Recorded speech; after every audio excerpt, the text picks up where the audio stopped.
ভাই ভিডিও করতেছে।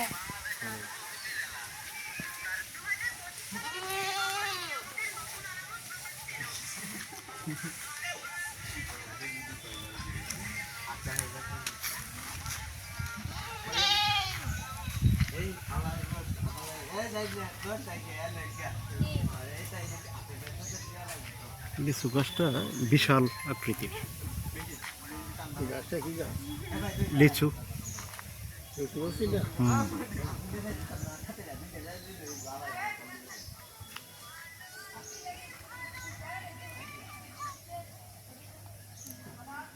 এটা কোন এলাকা পড়ছে দাদা? এই গ্রামের নাম কি? হ্যাঁ,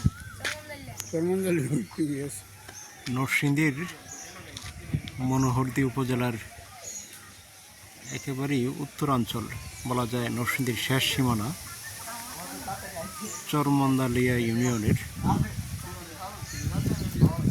একটি চরমন্দালিয়া ইউনিয়নের চরমন্দালিয়া গ্রাম।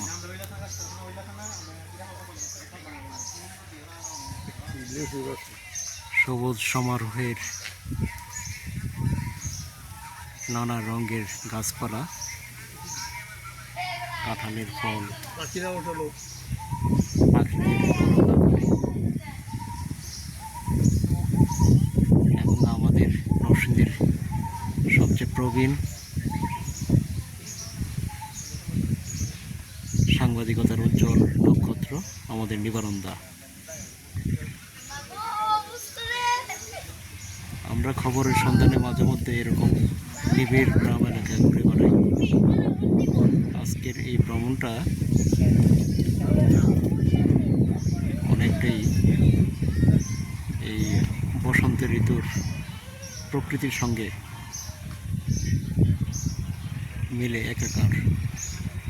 দাদা, আপনার অনুভূতি একটু বলেন তো, কেমন লাগছে আজকে ঘুরে এখানে এসে?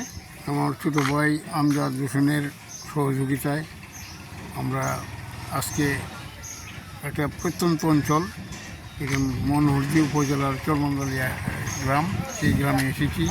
সেই গ্রামের এসে আমরা খুবই মনমুগ্ধকর পরিবেশে এই গ্রামের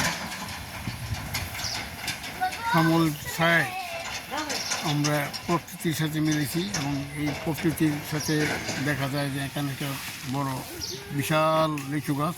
সেই লিচু গাছে গ্রামের দুরন্ত ছেলেরা গাছে উঠছে। গাছে উঠে তারা লাফালাফি ফালাফালি করছে। আমাদের দেখে খুবই ভালো লাগলো তাদের এই মনোরম দৃশ্য। এটা একটা আমাদের মধ্যে একটা জাগ্রত হয়ে থাকবে। তাদের সেই কথাগুলো, সেই গ্রামের ছেলেগুলো সুন্দরভাবে তারা এখানে এসে আমাদের সাথে মিলিত হয়েছে এবং আমরা তাদেরকে দেখে খুবই অভিভূত।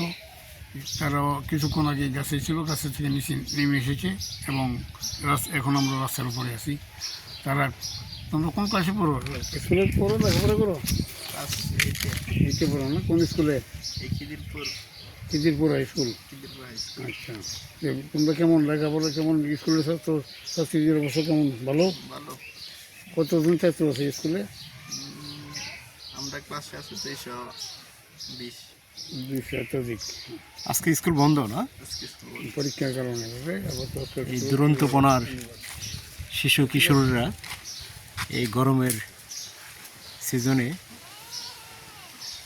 এই বিশাল আকৃতির একটি লিচু গাছ, সবুজে আবৃত, পাতায় পাতায় যেন গেঁথে আছে, এমন একটি গাছ সাধারণত চোখে পড়ে কম, বলা যায় একটা বিরল প্রকৃতির বিশাল সমারোহ।